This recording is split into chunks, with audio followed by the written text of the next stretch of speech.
He sat in the back row of the Marine Corps ceremony, alone and almost forgotten. Gray hair, simple civilian clothes, no ribbons or rank to mark him as anything special. The hundreds of active-duty Marines filling the auditorium barely noticed the elderly man who'd slipped in quietly just before the event began. But when General Morrison stepped up to the podium and scanned the crowd, his eyes stopped on that back row. His voice changed as he spoke into the microphone. "Before we begin today's ceremony, I need to acknowledge someone whose presence honors us all." The room fell silent as the general's gaze fixed on the quiet old man. "Ladies and gentlemen, we are joined today by the Marine Ghost himself." And suddenly, everyone realized they'd been ignoring a legend. The entire room turned as one. Silence swept over the auditorium as the general raised a hand, pointing toward the old man. "Ladies and gentlemen, we are joined today by the Marine Ghost himself." Gasps echoed through the ranks. Because suddenly, it wasn't just a quiet stranger in the back. It was him, the name whispered in training halls, the operative who vanished from records but never from legend. The man who had done the unthinkable, then disappeared, until today. Welcome to Silent Salute, where we discover that the greatest heroes often choose the most humble seats. Before we continue this powerful story, tell us in the comments from which city in the world are you watching this video today. And if you believe that true greatness needs no introduction, hit that subscribe button to support our channel. We're honored to share these incredible stories with you. The annual Marine Corps Birthday Ball at Camp Pendleton was one of the most prestigious military ceremonies on the West Coast, celebrating 248 years of Marine Corps tradition with pageantry that honored both current Marines and the legacy of those who'd served before them. The grand ballroom at the Base Officers Club was filled with dress blue uniforms, gleaming medals, and the formal dignity that characterized the Corps' most important celebrations. Major General Patricia Morrison was the commanding general of the 1st Marine Expeditionary Force, the senior Marine officer responsible for over 40,000 personnel stationed throughout Southern California. Her 26-year career had included multiple combat deployments, prestigious command assignments, and recognition as one of the Corps' most respected leaders. General Morrison's address to the birthday ball was always one of the evening's highlights, combining historical reflection with contemporary challenges facing the Marine Corps. This year's theme was honoring the legacy, focusing on how current Marines carried forward the traditions established by previous generations of warriors. Among the 800 Marines, civilians, and guests attending the ceremony was an elderly man who'd arrived alone and taken a seat in the back row of the auditorium. He appeared to be in his 80s, wearing a simple gray suit that suggested middle-class civilian status rather than military rank or distinction. The man had entered quietly, just before the ceremony began, avoiding the reception line and social interactions that characterized the pre-dinner activities. To the active-duty Marines and their guests, he was practically invisible, just another civilian attendee, possibly a retired Marine or family member of someone being honored. What none of them knew was that the quiet man in the back row was Master Gunnery Sergeant James "Ghost" Sullivan, the most decorated enlisted Marine in Corps history and a legend whose exploits had been classified for 40 years. His presence at the birthday ball represented the first time he'd attended a formal Marine Corps ceremony since his retirement in 1983. Sullivan had earned his nickname, Ghost, during 4 tours in Vietnam, where his ability to infiltrate enemy positions, eliminate high-value targets, and disappear without detection had made him legendary within the special operations community. His official record credited him with 87 confirmed kills, but the actual number was higher due to classified operations that couldn't be officially acknowledged. After Vietnam, Sullivan had continued serving in classified special operations roles that took him to conflicts throughout the world. His assignments were so sensitive that his service record had been sealed at the highest levels of classification, and his very existence was known only to a small circle of senior officers and intelligence officials. Sullivan's decision to attend the birthday ball had been impulsive, motivated by decades of isolation from the Marine Corps community he'd served with such distinction. At 81 years old, living quietly in a small apartment near the base, he decided that one evening of reconnection with his Marine identity was worth the risk of being recognized. He'd chosen civilian clothes and a back row seat specifically to avoid attention, hoping to experience the ceremony as an observer rather than a participant. After 40 years of deliberate anonymity, Sullivan wasn't ready for the kind of recognition that his legendary status would generate if his identity became known. General Morrison had been preparing her birthday ball address for weeks, researching Marine Corps history and developing themes that would resonate with both junior Marines and senior veterans. Her speech would focus on the continuous thread of courage and commitment that connected current Marines to the heroes who'd established the Corps' reputation for excellence. But Morrison's prepared remarks would be completely abandoned when she spotted Sullivan in the audience. As one of the few senior officers with sufficient security clearance to know about Sullivan's classified service, Morrison recognized him immediately despite his civilian appearance and deliberate attempt to remain inconspicuous. Morrison had studied Sullivan's exploits during her professional military education, reading classified case studies that highlighted his tactical innovations and operational effectiveness. His techniques had been incorporated into modern special operations training, though his identity remained classified and his contributions couldn't be publicly acknowledged.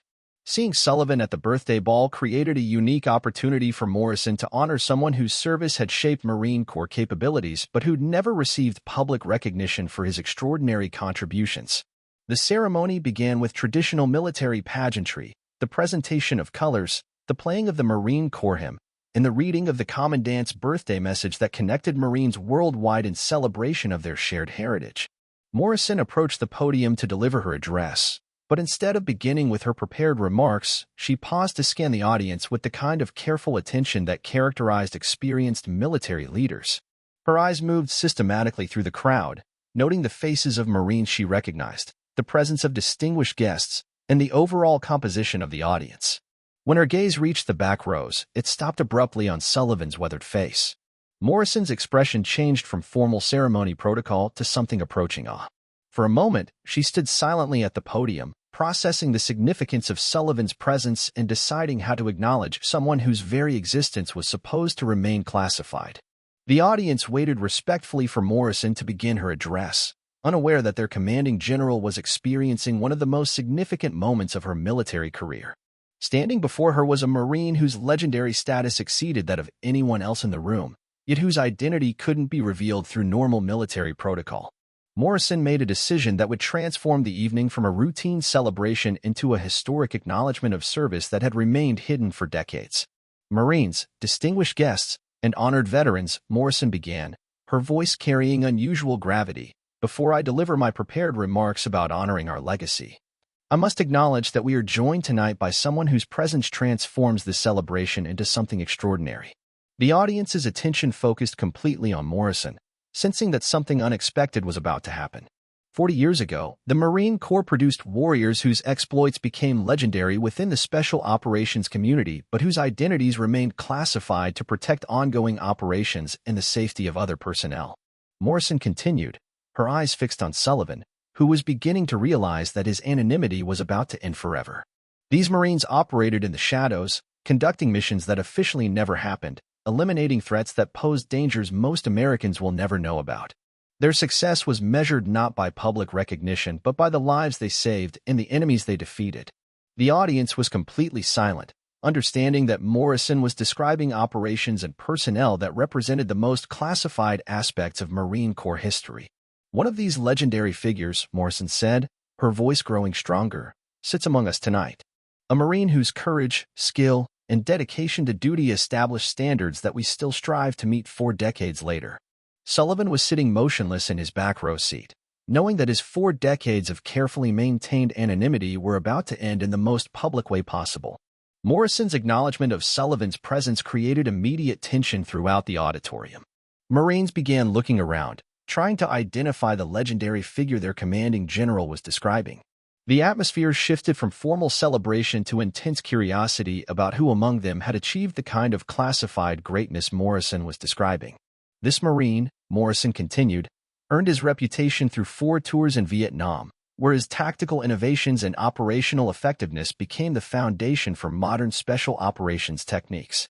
His official record credits him with 87 confirmed kills, but the actual scope of his service extends far beyond what can be publicly acknowledged. Sullivan understood that Morrison's decision to reveal his presence meant the end of his anonymous retirement. There would be no returning to quiet obscurity after this level of public acknowledgement. Major Rodriguez, sitting in the 3rd row with other battalion commanders, was trying to identify which veteran among the civilian attendees could possibly match Morrison's description. The level of service being described exceeded anything he'd encountered in his own 20-year career. Captain Chin, a young infantry officer, was equally mystified by Morrison's remarks. The kind of classified operations and legendary status Morrison was describing seemed more like military folklore than contemporary reality. Morrison continued building toward the revelation that would shock everyone in the auditorium. After Vietnam, this Marine continued serving in special operations roles that took him to conflicts throughout the world. His assignments were so sensitive that his service record remains classified at the highest levels, and his very existence has been known only to a small circle of senior officials. The audience was completely absorbed by Morrison's description, understanding that they were learning about military service that exceeded anything they'd previously imagined possible. His techniques for infiltration, target elimination, and evasion became standard components of special operations training. His tactical innovations saved countless American lives and shaped the capabilities that current special operations forces depend on today. Sullivan was watching the faces of Marines throughout the auditorium, seeing their growing curiosity and anticipation. Soon they would know his identity, and his 4 decades of peaceful anonymity would be replaced by the kind of attention he'd spent his entire retirement avoiding. Morrison decided it was time to complete the revelation that would forever change Sullivan's relationship with the Marine Corps community. This Marine earned a nickname that reflected his ability to appear where he was needed and disappear without being detected. For 4 decades, he's been known within the special operations community as the Ghost. Several senior officers throughout the audience drew sharp breaths, recognizing the legendary figure Morrison was describing. The Ghost was a name whispered in special operations circles, representing the ultimate example of tactical excellence and operational effectiveness. Lieutenant Colonel Williams, a veteran of multiple special operations deployments, felt his heart rate increase as he realized Morrison was describing someone whose exploits had influenced his own training and operational techniques. Master Sergeant Thompson, the senior enlisted Marine in attendance, understood immediately that he was in the presence of someone whose legendary status exceeded that of any Marine he'd ever encountered. Morrison's voice carried absolute conviction as she completed her revelation. Ladies and gentlemen, Marines and distinguished guests, we are honored tonight by the presence of Master Gunnery Sergeant James Ghost Sullivan, the most decorated enlisted Marine in Corps history.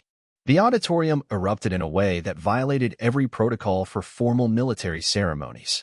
Marines throughout the audience rose to their feet, applauding with an intensity that reflected their understanding of the extraordinary privilege of being in Sullivan's presence. Sullivan remained seated, overwhelmed by the sudden attention and recognition that he'd avoided for 4 decades. The standing ovation continued for nearly 3 minutes, with Marines throughout the auditorium expressing their respect for someone whose legendary status had shaped their understanding of what it meant to serve with distinction. Major Rodriguez was among the first to understand the full significance of Sullivan's presence. As a student of military history and special operations, he'd read classified case studies that referenced the Ghost's tactical innovations without identifying him by name. Seeing the actual person behind those legendary exploits was transformative. Captain Shin was equally moved, realizing that she was witnessing military history.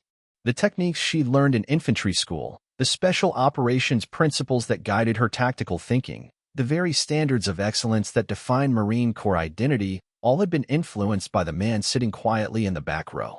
But the most emotional reactions came from the senior enlisted Marines who understood that Sullivan represented the ultimate example of what they aspired to become. Master Sergeant Thompson was fighting back tears as he applauded someone whose service had established the standards that guided his own career. Morrison waited for the applause to subside before continuing her remarks, understanding that Sullivan's acknowledgement had transformed the evening from a routine celebration into a historic moment of recognition. Master Gunnery Sergeant Sullivan, Morrison said, addressing him directly, your presence here tonight honors not just this ceremony but every Marine who has benefited from the techniques you developed, the standards you established, and the example you set. Sullivan finally stood, understanding that Morrison's public acknowledgement required some form of response. The auditorium fell silent as Marines waited to hear from someone whose voice they'd never expected to encounter. General Morrison, Sullivan said, his voice carrying the quiet authority that had characterized his legendary service, I appreciate your recognition, but I'm here tonight not as the Ghost, but as a Marine celebrating our Corps' birthday with his fellow Marines. Sullivan's humble response generated another wave of applause, but he gestured for silence so he could continue. The techniques and standards you've mentioned weren't developed by one Marine working alone. They were created through the sacrifice and dedication of countless Marines who didn't live to see their contributions recognized. Sullivan's voice grew stronger as he continued. Every technique I developed was learned from Marines who taught me, refined by Marines who served with me, improved by Marines who risked their lives to validate new methods under combat conditions. The audience was transfixed by Sullivan's words, understanding that they were hearing from someone whose perspective on military service had been shaped by experiences that few people could comprehend. The real heroes of the operations you've described aren't the Marines who survived to tell the story. They're the Marines who died ensuring that the mission was completed and their teammates made it home safely. Sullivan's acknowledgement of fallen comrades created a solemn moment that reminded everyone present that military service involved sacrifices that extended far beyond individual recognition or career advancement. Morrison understood that Sullivan's response had provided the perfect foundation for the remainder of her birthday ball address. His emphasis on collective sacrifice and shared responsibility embodied the Marine Corps values she'd planned to highlight. Master Gunnery Sergeant Sullivan, Morrison said, "Your words remind us that Marine Corps excellence isn't about individual achievement, but about collective commitment to something greater than ourselves." Morrison's prepared remarks about honoring the legacy took on new meaning with Sullivan's presence in the audience. Instead of discussing historical abstractions, she was able to reference living examples of the values and traditions that define Marine Corps identity. The techniques that Master Gunnery Sergeant Sullivan developed didn't emerge from individual genius, Morrison explained to the audience. They came from his understanding that Marine Corps success depends on each Marine being willing to sacrifice personal comfort and safety for the benefit of their teammates and the completion of their mission. Morrison continued weaving Sullivan's example into her broader themes about Marine Corps tradition and contemporary challenges.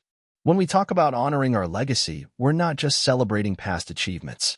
We're committing to maintaining the standards established by Marines like Master Gunnery Sergeant Sullivan, who proved that ordinary people can achieve extraordinary results when they're motivated by something bigger than themselves. Sullivan's presence allowed Morrison to make her points about tradition and excellence concrete rather than abstract. The audience could see living proof that the legendary figures they'd studied in military history weren't mythical characters but real Marines whose dedication and sacrifice had shaped the Corps they served. The classified operations that Master Gunnery Sergeant Sullivan conducted weren't glamorous adventures, Morrison explained. They were dangerous, lonely assignments that required him to risk everything for objectives that he might never see acknowledged or appreciated. Morrison's description of Sullivan's service provided context for understanding the psychological demands placed on Marines who served in the most challenging roles the Corps could offer. Master Gunnery Sergeant Sullivan spent 4 decades in anonymity, not because his service wasn't worthy of recognition, but because the nature of his assignments required him to sacrifice personal acknowledgement for operational security and the safety of other Marines. The audience was beginning to understand that Sullivan's presence represented more than just a historic figure attending a ceremony. His example embodied the kind of selfless service that defined Marine Corps values at their highest expression. But Morrison had more to reveal about Sullivan's service that would further deepen the audience's understanding of his extraordinary contributions to Marine Corps capabilities and national security. Master Gunnery Sergeant Sullivan's influence on current Marine Corps operations extends far beyond the historical techniques he developed during Vietnam, Morrison announced, preparing to share information that would shock even the senior officers in attendance. Morrison had received special authorization from Marine Corps headquarters to reveal aspects of Sullivan's post-Vietnam service that had previously been classified at the highest levels. After his Vietnam service, Master Gunnery Sergeant Sullivan continued active duty assignments that took him to conflicts throughout the world for an additional 15 years. His operations during this period shaped American special operations capabilities in ways that remain relevant to current national security challenges. Major Rodriguez was taking mental notes, understanding that he was learning about military operations that had influenced contemporary tactics and strategies without his knowledge. Captain Chin was equally fascinated, recognizing that Sullivan's post-Vietnam service had occurred during the period when modern special operations forces were being developed and refined. Morrison continued revealing previously classified information about Sullivan's contributions to military capabilities. Master Gunnery Sergeant Sullivan participated in the development of techniques that are now standard components of special operations training throughout the military. His innovations in infiltration, target acquisition, and evasion became foundational elements of capabilities used by Marine Force Recon, Navy SEALs, Army Rangers, and Air Force Special Operations. The audience was processing the implications of learning that techniques they'd been trained in had been developed by someone sitting among them. Lieutenant Colonel Williams realized that Sullivan's influence extended to operations he'd personally conducted during his own special operations career. The tactical principles that had guided his most successful missions had been developed by the man Morrison was describing. Master Sergeant Thompson understood that Sullivan's legacy lived on in the training he'd received and the standards he maintained as a senior enlisted Marine. His professional identity had been shaped by someone whose contributions he'd never previously understood. Morrison revealed additional aspects of Sullivan's service that demonstrated the scope of his contributions to military effectiveness. Master Gunnery Sergeant Sullivan's assignments included training foreign military units in countries where American interests required enhancement of Allied capabilities. His instruction developed special operations forces in nations throughout Central America, Southeast Asia, and the Middle East. Morrison continued, these training missions created capabilities that proved crucial during subsequent conflicts where American forces operated alongside allies whose effectiveness had been enhanced by Master Gunnery Sergeant Sullivan's instruction. The audience was beginning to understand that Sullivan's service had created benefits that extended far beyond American military capabilities to include enhanced cooperation with allied nations facing similar security challenges. Morrison's revelations about Sullivan's international training assignments provided context for understanding how individual Marines could influence global security through their expertise and dedication. Master Gunnery Sergeant Sullivan's ability to develop effective training programs came from his understanding that military techniques must be adapted to different cultural contexts and operational environments. His success training foreign units demonstrated the universal applicability of Marine Corps principles when they're properly communicated and applied. Sullivan was listening to Morrison's description of his service with mixed emotions. Pride in his contributions to Marine Corps capabilities and national security, but also discomfort with the level of attention and recognition that he'd spent decades avoiding. Morrison understood Sullivan's complex relationship with recognition and acknowledgement, and she was careful to emphasize the broader implications of his service rather than focusing on personal achievements. Master Gunnery Sergeant Sullivan's example demonstrates that Marine Corps excellence isn't measured by individual recognition but by the lasting impact that dedicated service has on institutional capabilities and national security. Morrison's emphasis on institutional rather than personal achievements aligned with Sullivan's own understanding of his service and its significance. Morrison had one more revelation about Sullivan's continuing contribution to Marine Corps capabilities that would demonstrate his ongoing relevance to contemporary operations. Master Gunnery Sergeant Sullivan's retirement from active duty in 1983 didn't end his service to the Marine Corps, Morrison announced. For the past 40 years, he has served as an unofficial advisor to senior Marine Corps leadership, providing guidance on special operations techniques and training methods. The audience was surprised to learn that Sullivan had maintained an active relationship with Marine Corps leadership throughout his retirement, albeit in ways that protected his anonymity and privacy. Master Gunnery Sergeant Sullivan's advice has influenced decisions about special operations training, equipment procurement, and tactical doctrine development. His perspective as someone who developed and applied techniques under actual combat conditions has been invaluable to leaders making decisions about current and future capabilities. Major Rodriguez realized that policies and procedures he'd implemented during his own command assignments might have been influenced by Sullivan's recommendations without his knowledge. Captain Chin understood that her training and the equipment she used had been shaped by someone whose expertise came from decades of operational experience rather than academic study. Morrison's revelation about Sullivan's continuing advisory role demonstrated that his value to the Marine Corps extended far beyond his historical achievements to include ongoing contributions that enhanced current capabilities.